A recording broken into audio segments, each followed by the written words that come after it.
नमस्कार किसान भाइयों, मैं हूं आपका डॉक्टर के भारद्वाज और आप देख रहे हैं ब्रजराज कृषि विभाग यूट्यूब चैनल। दोस्तों, आज के वीडियो में मैं आपको बहुत ज़बरदस्त फार्मूला बताने वाला हूं। मैंने इसके लिए थोड़ा सा प्रयोग किया है, पहले भी आपको बता चुका हूं। तो आज जो है, अगर आप इस फार्मूला का ध्यान रखेंगे तो आलू में आपको लेनी है बम्पर पैदावार। तो जानिए, ज़बरदस्त फार्मूला, लागत भी होगी कम, मिट्टी की सेहत भी रहेगी बेहतर और होगा भयंकर उत्पादन और रोगों से होगी सुरक्षा। इन सब चीज़ों के लिए मैं आपके लिए लेके आया हूँ एक बहुत ही सस्ता, सरल, सुगम, बढ़िया फार्मूला आलू के लिए। दोस्तों, मुझे आलू करते करते कई वर्ष हो गए और मैंने घर में तो ये समझिए कि 40-50 सालों से हमारे आलू उताया है। लेकिन मैं स्वयं भी अपने खेत को, मेरे घर पे भी एक प्रयोगशाला है, मेरी छत पे भी प्रयोगशाला है, मेरे यहाँ किचन गार्डन है, उसमें भी मैंने प्रयोगशाला बना रखी है। तो विभिन्न कार्बनिक पदार्थों के फॉर्मूलों से मैं अलग अलग चीज़ें बनाता रहता हूँ। लेकिन अब मैं आपको वो सब चीज़ें न बता करके एक सिंपल सुगम फार्मूला आपके लिए दे रहा हूँ। आप बेहतरीन उत्पादन ले पाएंगे इससे। तो दोस्तों, जिस तरह से मेरे और भी वीडियो पड़े हुए हैं चैनल पे, आप देखेंगे तो मैंने अलग अलग टाइम पर अलग अलग चीज़ों को आपको बताया है। तो सबसे पहले मैं आपको बता दूं कि आलू की बुवाई का सर्वोत्तम समय क्या होता है। तो आलू की बुवाई के लिए सर्वोत्तम समय वो होता है जब दिन का तापमान 30 से 32 डिग्री सेल्सियस हो और रात का तापमान 25 से 27 डिग्री सेल्सियस हो। इसके आसपास अगर उन दिनों में आप आलू की बुवाई करते हैं तो बेहतरीन जर्मिनेशन होकर आएगा। सबसे पहली जरूरत होती है जर्मिनेशन की। उसके बाद दूसरी जरूरत जो होती है, अब आप समझ लिए जर्मिनेशन हो गया। जर्मिनेशन होने के आप समझ, ये मैं तो ये कहूँगा, आलू की बुवाई होने के और 45 दिन तक आपको भरपूर पौधे का विकास करना है। अगर पौधा स्वस्थ होगा, मोटा तना होगा, बहुत ज़्यादा अच्छी खासी जड़ों का विकास हो चुका होगा, तो आलू का उत्पादन भी बेहतर होगा। इसके लिए आप क्या क्या कर सकते हैं, उन सब बातों पर आइए चर्चा करते हैं। तो सबसे पहले मैं आपको आज वही बताने वाला हूँ कि क्या क्या रासायनिक खाद या क्या क्या कौन कौन से माइक्रोन्यूट्रिएंट्स जरूरत होती है आलू में। तो वो उन सब के लिए आप बिल्कुल अंत तक बिना स्किप करिए वीडियो को देखिएगा। आपके, अगर आप खेती करते हैं, not only potato but other crops में भी हेल्प दिस फार्मूला, तो आप देखिए बिल्कुल मदद करेगा ये जो है। तो इसके लिए आप क्या करेंगे, सबसे पहले मैं आपको ये बता दूं, मैं आपको ये भी बताऊंगा कि कौन सा जो तत्व आप डाल रहे हैं खेती के अंदर वो क्या काम कर रहा है। तो सबसे पहले मैं बात करता हूं कि आलू की खेती में 3 तरह के प्रमुख जो है पोषक तत्वों का प्रयोग किया जाता है। तो प्राइमरी पोषक तत्व क्या होते हैं, आप सभी लोग जानते हैं। प्राइमरी पोषक तत्व होते हैं नाइट्रोजन, फास्फोरस और पोटास। अब नाइट्रोजन क्या है, देखिए पुराने जमाने में खाद नहीं दिया करते थे लोग, तो कहां से आती थी नाइट्रोजन, एनवायरनमेंट से आती थी। एनवायरनमेंट से कैसे आती थी, क्योंकि जड़ों में नाइट्रोजन फिक्सिंग बैक्टीरिया हुआ करते थे दोस्तों। अब वो नाइट्रोजन फिक्सिंग बैक्टीरिया आपके अंधाधुंध रसायनों के प्रयोग की वजह से समाप्त हो गए मिट्टी के अंदर से। तो अब आपको नाइट्रोजन का प्रमुख सोर्स अगर लेना है तो वो है यूरिया। यानी यूरिया से नाइट्रेट्स की फॉर्म में, नाइट्राइट्स की फॉर्म में और जो है अमोनियम की फॉर्म में जो है यूरिया आप जो है देते हैं खेतों के लिए। तो और दूसरा जो सेकेंडरी तत्व है वो है आपके कैल्शियम, मैग्नीशियम और सल्फर। ये भी बहुत मतलब सबसे ज़्यादा मात्रा में जरूरत पड़ती है नाइट्रोजन, पोटास यानी पोटेशियम और फास्फोरस की। और दूसरे जो अगर ज़्यादा जरूरत पड़ती है तो कैल्शियम, मैग्नीशियम और सल्फर की जरूरत पड़ती है। क्या काम आएंगे ये सभी बातों पर चर्चा करेंगे। इसके अलावा भी, और ये नहीं कि 3 तो प्रमुख तत्व हो गए, 3 सेकेंडरी हो गए, इसके बाद और भी आपके 10-12 माइक्रोन्यूट्रिएंट्स हैं जो बहुत कम मात्रा में आवश्यकता होती है लेकिन जरूरी होते हैं। आवश्यकता इतनी नहीं होती कि भरपूर दें, बहुत सूक्ष्म आंतरिक तत्व कहा जाता है इनको। ये आपके हो सकते हैं iron, copper, boron, manganese, cobalt, nickel, chloride और आपका जो, इसके अलावा मॉलिब्डेनम। अब 3 तत्व ऐसे हैं जो हर समय वातावरण उपलब्ध में। हाइड्रोकार्बन्स जिनको कहते हैं, हाइड्रोकार्बन्स की संरचना, शरीर की संरचना, पत्ते की संरचना, लकड़ी की संरचना सभी हाइड्रोकार्बन्स हैं। इवन पेट्रोलियम भी हाइड्रोकार्बन है जिसमें कार्बन, हाइड्रोजन, ऑक्सीजन पाया जाता है। ये सब प्रमुख सोर्सेस के वातावरण ही है दोस्तों, और आज भी वातावरण है। आप मिट्टी में कहते हैं कार्बन खत्म हो गया, ज्यादा केमिकल जब लगता रहेगा तो कार्बन खत्म हो जाएगा। और कार्बन, हाइड्रोजन, ऑक्सीजन भी प्रमुख तत्व है। अगर ये मिट्टी में नहीं होंगे तो भी कोई मिट्टी समझ लीजिए बंजर हो जाएगी, कोई फसल पैदा नहीं होगी। और इसको हम अलग से नहीं दे सकते। कार्बन को दे सकते हैं, हाइड्रोजन कहां से दोगे आप, ऑक्सीजन तो वातावरण में है, कहां से दोगे। तो ये सब चीजें की पूर्ति वातावरण ही करता है। अब बात करते हैं हम मुख्य पोषक तत्व नाइट्रेट्स, नाइट्राइट्स और अमोनियम से लिए जाते हैं और उसका प्रमुख स्रोत आप देते हैं यूरिया। यूरिया के अंदर 40% नाइट्रोजन होती है। फॉर्मूला के अंदर अगर हम कहें तो कार्बन के साथ डबल बॉन्ड से ऑक्सीजन जुड़ा है, वो मैं बात नहीं करूंगा, किसान नहीं समझेंगे उस चीज को। अब हम ये बात करेंगे कि 78% जब वातावरण में है तो बाहर से जरूरत क्यों पड़ी, उसका कारण मैं बता दूं। क्योंकि आपके पौधे की जड़ों में जो नाइट्रोजन फिक्सिंग बैक्टीरिया वो करते थे वो है ही नहीं, तो आपको बाहर से देना पड़ेगा, तो हम यूरिया की फॉर्म में देते हैं। अब यूरिया की जरूरत कब पड़ती है और कितने दिन काम करता है, ये मुख्य बात है जो आपके जानने के लिए जरूरत है। तो यूरिया की जरूरत प्रमुख रूप से आफ्टर जर्मिनेशन पड़ती है, यानी जब पौधा निकलने लग जाए और बढ़वार में शुरू हो जाए तब यूरिया की जरूरत पड़ती है। इसलिए हम कहते हैं कि बुवाई में बेसल डोज में यूरिया न दें तो भी बेहतर है, लेकिन फिर भी थोड़ी सी मात्रा में जरूरत पड़ती है तो वो डीएपी में होता है उतना था। तो अब यूरिया जो है वो 2-3 दिन में पड़ने के बाद काम शुरू कर देता है और अपने इसका साइकिल होता है 20 दिन तक। 20 दिन तक जो है अपना पूरा काम करता है जब तक दिया जाता है उस दिन से। अब बात करते हैं ये जो है दूसरे प्रमुख पोषक तत्व की, फास्फोरस की। तो फास्फोरस जो होता है वो जो है H2PO4 प्लस की फॉर्म में, PO3 प्लस की फॉर्म में और HPO4 नेगेटिव की फॉर्म में, यानी कि ये आयंस जो होते हैं पॉजिटिव और नेगेटिव उसके फॉर्म में किस तरह से मिट्टी में लगता है उसकी हम बात करेंगे। तो जो भी आपका जो ये इसका जो सोर्स है मुख्य रूप से आप जानते हैं डीएपी है, डाई अमोनियम फास्फेट। तो डीएपी के अंदर जो होता है 40% जो होता है फास्फोरस और 18% होती है नाइट्रोजन। तो बुवाई में थोड़ी बहुत नाइट्रोजन की जो जरूरत पड़ती है वो डीएपी से पूर्ति हो जाती है। अब जो फास्फोरस में 39.5% जो होता है सॉल्युबल फास्फोरस होता है और 6.5% इनसॉल्युबल होता है जो कभी जो मिलता ही नहीं पौधों को। तो इसके लिए धीरे धीरे हम बार बार फसलों में लगातार देते रहते हैं तो एक समय ये जमा होता रहता है और इसको अगर प्राप्त करना है आपको तो फास्फोरस सॉल्युबलाइज्ड बैक्टीरिया आपको देने पड़ेंगे। वो किसी रासायनिक जो है खाद के साथ, उर्वरक के साथ नहीं देने हैं। इस बात का ध्यान रहे वो कैसे देने, हम कभी अगले वीडियो में बात करेंगे इसकी।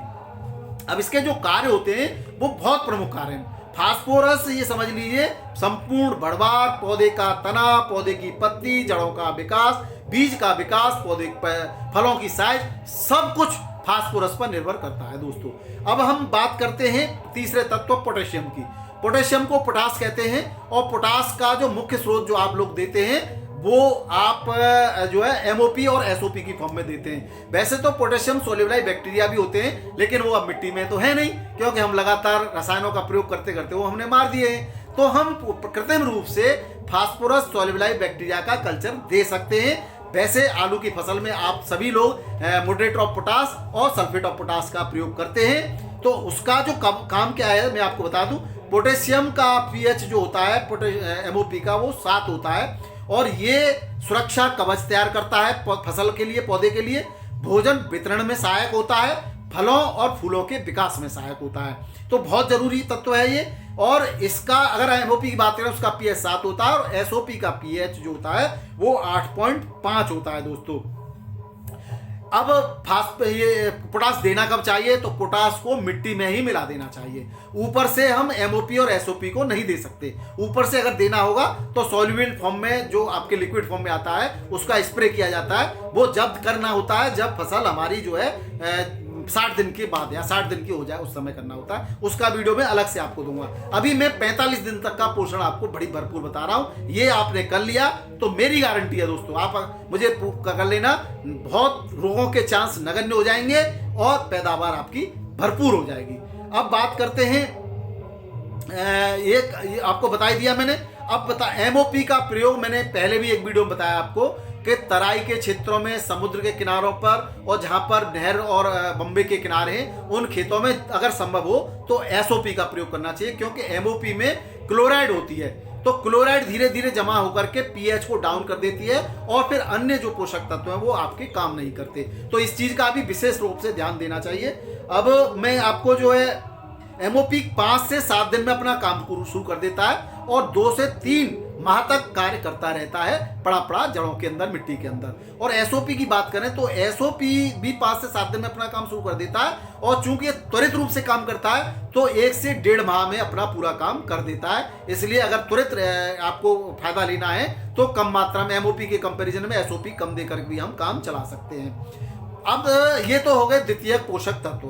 अब हम बात करते हैं जो है अगली बात जो है आपके प्रमुख पोषक तत्व हो गए, माफ करना, प्रमुख पोषक तत्व नाइट्रोजन, फास्फोरस और पोटेशियम। अब द्वितीय पोषक तत्व आपके कैल्शियम, मैग्नीशियम और कैल्शियम, मैग्नीशियम और सल्फर। कैल्शियम का जो काम है वो आपकी सेल वॉल की दीवार को बनाता है, आपके पौधे के जो है अमीनो एसिड परिसंचरण तंत्र को मजबूत करता है, रोग प्रतिरोधक क्षमता बढ़ाता है, नई जड़ों का विकास करता है और पौधे को मजबूत आधार प्रदान करता है कैल्शियम। कैल्शियम का जो आप मैंने पहले भी बताया था कि वैवाहिक समय हम अगर एसएसपी देते हैं तो एसएसपी में काफी मात्रा में कैल्शियम होता है और जिंक भी होता है। जिंक सूक्ष्मांतरिक तत्व है, तो वहां से हम कैल्शियम की पूर्ति कर सकते हैं। दूसरा और भी बताऊंगा हम कैसे कैल्शियम की पूर्ति करेंगे। कैल्शियम की पूर्ति आपका बहुत सस्ता और सरल तरीका है। आप जो है 1 किलो चूना प्रति एकड़ के हिसाब से पानी में गला दीजिए और उस चूने के पानी को स्प्रे के साथ प्रयोग कर दीजिए। 1 किलो, केवल 1 किलो प्रति एकड़ के हिसाब से चूने का पानी आप स्प्रे में डाल देंगे तो कैल्शियम की पूर्ति हो जाएगी। कैल्शियम की पूर्ति आप जो है कभी भी कर सकते हैं। ये जो है कैल्शियम को न केवल 45 दिन तक बल्कि 60 दिन तक भी आप प्रयोग में ले सकते हैं। और भी कैसे करेंगे उन बातों पे भी हम आपका ध्यान देंगे। अब बात करते हैं मैग्नीशियम की। तो मैग्नीशियम पौधे में प्रसरण तंत्र विकसित करता है, यानी कि खाने को और पौधे की प्रमुख पत्तियों से भोजन कौन बनाता है, भोजन पत्तियां बनाती हैं। तो पत्तियों से बना हुआ भोजन पौधे के विभिन्न भागों में पहुंचाना और नीचे से खनिज लवण को लेकर के पत्तियों तक पहुंचाना। पौधे में भोजन कैसे बनता है दोस्तों? पौधे में भोजन बनने के लिए सूर्य का प्रकाश, पत्तियों में पाया जाने वाला हरित लवक और नीचे से जमीन में से खनिज लवण यानी कि जो आपने दिए हैं माइक्रोन्यूट्रेंट्स, न्यूट्रेंट्स और पानी, वो सब लेकर के पत्तियों तक पहुंचता है। वहां सूर्य के प्रकाश से क्रिया होती है हरित लवक के अंदर और तब भोजन बनता है। भोजन स्टार्च के रूप में स्टोर होता है, जो कि आलू में पोटैटो की फॉर्म में आपका स्टोर होता है। ये सब परिसंचरण का काम कौन करेगा? मैग्नीशियम। तो इसकी कमी से क्या होगा? पत्तियां पीली पड़ने लग जाएंगी और पौधा भी जो है स्वस्थ नहीं दिखाई देता। रोगों से भी आपकी सुरक्षा करता है मैग्नीशियम। इसके बाद हम बात करते हैं सल्फर की। तो सल्फर सबसे पहली बात बता दूं, अगर हम मिट्टी में देते हैं तो पहली बात तो एंटी फंगल का काम करता है, यानी कि बीमारी नहीं लगने देगा, जड़ गलन वगैरह रोग से भी सुरक्षा करेगा। दूसरा, अमीनो एसिड प्रोटीन में जो मुख्य तत्व है वो सल्फर होता है। तो सल्फर इनके निर्माण में सहायक होता है, स्टार्च के निर्माण में सहायक होता है, एंजाइम, विटामिन और माइक्रो फॉलिक एसिड वगैरह जो निर्माण होते हैं उनके निर्माण में भी सल्फर सहायक होता है। तो सल्फर भी आप कहें तो बहुत महत्वपूर्ण है और इसमें जो है दूसरा नाइट्रोजन के अवशोषण में भी सहायता करता है सल्फर। और आप देखेंगे हरित लवक की जब संरचना है तो मैग्नीशियम तत्व बीच में होता है, उसके चारों तरफ नाइट्रोजन होती है, सल्फर भी होती है। तो सल्फर और नाइट्रोजन और मैग्नीशियम ये मिलकर के हरित लवक का निर्माण करेंगे और जितना अच्छा हरित लवक क्वालिटी का होगा उतना बढ़िया भोजन का निर्माण होगा, उतना बढ़िया भोजन का निर्माण होगा पौधे के अंदर, उतने ही बढ़िया ट्यूबर बनेंगे दोस्तों। तो ये और एंटी फंगल का दूसरा एक लेयर बना लेगा, खराब बैक्टीरिया फंगस को मार देगा, एंटी फंगल का भी काम आपका सल्फर करेगा। तो ये भी एक प्रमुख तत्व है, काफी मात्रा में इसकी भी आवश्यकता पड़ती है पौधों में दोस्तों। मैंने बताया है कि किस किस तरह से यूरिया के साथ मिला के भी सल्फर दिया जा सकता है, बेसल डोज में भी दिया जा सकता है। और ये जो है जब बेसल डोज में देते हैं तो 15-20% वाला दानेदार सल्फर देते हैं और ऊपर स्प्रे करते हैं तो 80 से 90% वाला सल्फर जो है स्प्रे करते हैं, स्प्रे में भी दिया जा सकता है। तो ये थे आपके प्रमुख तत्व। अब बात करते हैं सूक्ष्म आंतरिक तत्वों की। तो देखो मैग्नीशियम सल्फेट की फॉर्म में मैग्नीशियम को दिया जा सकता है। अब स्प्रे कैसे करना है आपको, इन तत्वों की पूर्ति कैसे करनी है? एक बार तो बेसल डोज हो गया, अब आपको कैसे करनी है? तो अब देखो मैंने ये भी बताया कि किसको किसके साथ नहीं मिलाना है। क्यों नहीं मिलाना है? क्योंकि वहां पर एक तत्व अपने अपघटकों को तोड़ देगा और चूंकि ये तत्व पौधे को घुलनशील अवस्था में ही प्राप्त हो सकते हैं, उसको अघुलनशील में बदल देगा और वो मिट्टी में पड़ा रहेगा और मिट्टी को भी खराब करेगा, मिट्टी की संरचना भी खराब करेगा, जिससे आने वाली फसल भी आपकी खराब हो जाएगी और जो भी आपने पोषक तत्व दिए हैं वो सब मिट्टी में पड़े रह जाएंगे, पौधे को नहीं मिलेंगे। इसलिए कैसे देना है उस बात का भी विशेष ध्यान देना है। मैंने पहले भी कहा है और फिर बता रहा हूं आपको। पहली बात तो सल्फेट और फॉस्फेट दोनों एक साथ नहीं देने। और मैंने पहले भी एक चार्ट, आप वीडियो देख लेना, ये मैंने एक चार्ट दिया हुआ है, वहां पर कौन कौन से, और मैंने पहले बताया था जिंक जो है, जिंक जो है फॉस्फेट के साथ नहीं दी जा सकती, जिंक सल्फेट को आप मैग्नीशियम सल्फेट के साथ मिला के नहीं दे सकते। तो ये सब चीजों का ध्यान देंगे। जब भी जिंक देंगे आप तो जिंक को किसी भी आप माइक्रो न्यूट्रिएंट्स के एलिमेंट के साथ मिलाकर नहीं देंगे। और आप जो भी घोल तैयार करके देते हैं उस घोल के थोड़ा सा पार्ट्स लेकर के कांच के बर्तन में रखें और उनका घोल मिला करके थोड़ी देर रख दें। और उसमें उंगली डाल करके भी चेक कर सकते हैं, थर्मोमीटर डाल के भी चेक कर सकते हैं। अगर तापमान बढ़ता है या फट जाता है जो घोल है, तब वो आपको कभी नहीं मिलाना है दोस्तों। इस बात का आप ध्यान रखें। और अगर आपको ऐसे समझ में नहीं आता तो ये तो बहुत सिंपल फॉर्मूला है, किसान आराम से समझ सकते हैं, तो ये काम आप कर सकते हैं। अब आपको करना क्या है, डीएपी आपने बेसल डोज में दे दिया, फिर भी आपको अगर कमी लगती है तो 2 किलो डीएपी प्रति एकड़ के हिसाब से एक दिन पहले घोल बना करके और 1 किलो यूरिया का घोल बना करके उसमें कोई भी आप समुद्री खरपतवार जैसे सागरिका वगैरह जो बीट्स आते हैं कार्बनिक पदार्थ, वो मिला करके स्प्रे कर सकते हैं। आप चिलेटेड जिंक 150 ग्राम लेकर के या जिंक सल्फेट 700 ग्राम लेकर के, दोनों में से एक चीज, और फेरस सल्फेट और मैग्नीशियम सल्फेट और बोरोन 100 ग्राम लेनी है केवल। फेरस सल्फेट 500 ग्राम लेना है, अगर चिलेटेड फेरस मिल जाए तो वो केवल 100 ग्राम लेना है। इन सबका अलग अलग घोल बनाएंगे और जब स्प्रे करने के लिए जैसे ही तैयार होते हैं आप टंकी में डाल करके, प्रति एकड़ का हिसाब बता रहा हूं, आप स्प्रे कर दीजिए। आप 45 दिन तक इन सब की पूर्ति कर दीजिए, आपका फसल में रोगों के आने की संभावना नगण्य हो जाएगी। अब आप क्या करेंगे, ये सब देखो, पहला यूरिया कब लगाना, पहला पानी कब देना है, ये एक बहुत बड़ा क्वेश्चन होता है। पहला पानी अगर आपका फसल सूख रही है, जर्मिनेशन उसमें हो रहा है आलू में, तो जल्दी लगा दीजिए, नहीं तो 20 दिन तक तो आपको लगाना ही लगाना है। उसके बाद 25 से 30 दिन में पहली बार आपको यूरिया का प्रयोग करना ही करना है। कुछ लोग कहते हैं ज्यादा नहीं करिए, आप 30 किलो प्रति एकड़ दे दीजिए। अगर आपने पहले नहीं दिया है तो आप 30 से 35 किलो 40 किलो भी दे सकते हैं, प्रति एकड़ के हिसाब से दे दीजिए। दूसरा उसके 15 दिन बाद दे दीजिए, यानी 30 दिन पर देते हैं तो 45 दिन पर दूसरी बार दे दीजिए नाइट्रोजन। उसके बाद आपको नाइट्रोजन देने की आवश्यकता नहीं है, समझ लीजिए। दूसरी बार 45 दिन के बाद आलू में नाइट्रोजन देने की आवश्यकता नहीं है दोस्तों। उसके बाद आपको फास्फोरस का प्रयोग करना है, तो एनपीके 05234 ले सकते हैं आप, उसका स्प्रे कर सकते हैं। और लास्ट में 60 दिन पर आप पोटेशियम, उसके मेरे लिए मैं अलग वीडियो दूंगा, नहीं बहुत लंबा वीडियो हो जाएगा। तो आप समझ गए होंगे क्या क्या देना है आपको। और पानी की मात्रा प्रति एकड़ 130 से 140 लीटर रखनी ही रखनी है। और भूल कर भी बोरोन ज्यादा नहीं लेना है, 100 ग्राम प्रति एकड़ से।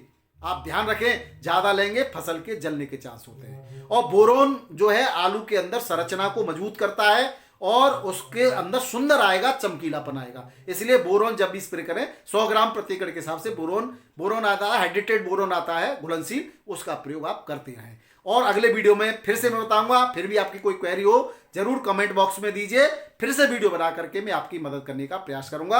आशा है आपको वीडियो पसंद आई होगी। हाँ, एक बात